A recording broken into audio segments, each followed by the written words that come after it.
चांदनी रात थी। आसमान में बादल नहीं थे, लेकिन हवा में एक अजीब सी खामोशी थी। गांव के छोर पर रहने वाला नसीम हर रोज की तरह रात को सोच के लिए पास के जंगल की ओर गया। सब कुछ सामान्य था, लेकिन आज कुछ अलग महसूस हो रहा था। जैसे ही वह पेड़ों की कतार के पार पहुंचा, उसे हल्की सी आवाज सुनाई दी, बिल्कुल किसी बच्चे जैसी।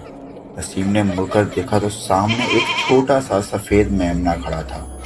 उसकी आंखें असामान्य रूप से चमक रही थीं, जैसे चांद की रोशनी उसकी आंखों से टकराकर वापस आ रही हो। मेमना धीरे धीरे पीछे की ओर चलने लगा और नसीम अनजाने में उसके पीछे चल पड़ा। रास्ता वो नहीं था जो वह जानता था। पेड़ घने होते जा रहे थे और अब हवा में एक सरान सी घुलने लगी थी। अचानक नसीम को ऐसा लगा जैसे पेड़ों के बीच कोई छाया है, कोई देख रहा है। मेमना अब बोलने लगा था, मगर उसकी आवाज इंसानी लगती थी। चलो और पास, मैं अकेला हूँ। नसीम का दिल जोर जोर से धड़कने लगा। उसे समझ नहीं आ रहा था कि ये सपना है या हकीकत। तभी उसने पीछे मुड़कर देखा, जिधर से आया था वो रास्ता अब कहीं था ही नहीं। चारों ओर सिर्फ अंधेरा और पेड़ों की सरसराहट। मेमना रुक गया और फिर उसकी शक्ल बदलने लगी। उसकी आंखें पूरी तरह काली हो गईं, शरीर लंबा और इंसानी रूप में बदलने लगा। वो कोई जानवर नहीं, एक छलावा था। नसीम चीखना चाहता था, लेकिन आवाज जैसे गले में अटक गई हो। अचानक एक तेज हवा का झोंका आया और सब कुछ गायब हो गया।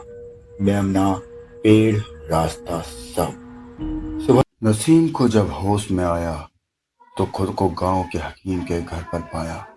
आसपास कुछ बुजुर्ग बैठे थे जो बुदबुदाते हुए दुआएं पढ़ रहे थे। नसीम की हालत अब भी अजीब थी।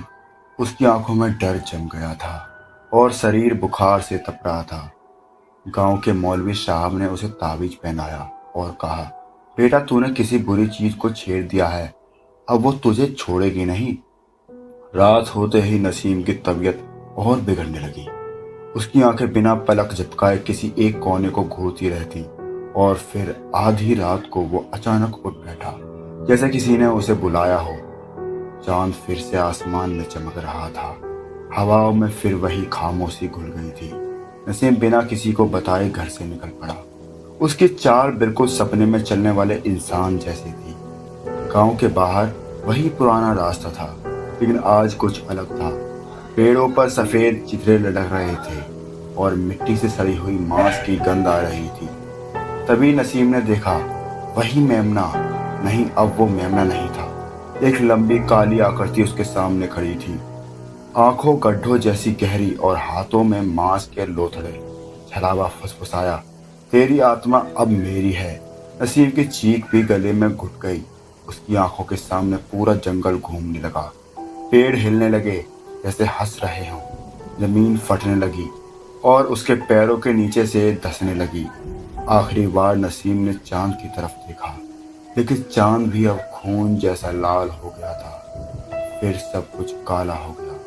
सुबह गांव वालों ने देखा, नसीम के घर के बाहर बस उसकी चप्पलें पड़ी थी। घर के दरवाजे पर खून से लिखा था, मैं लौटूंगा अगली चांदनी रात में।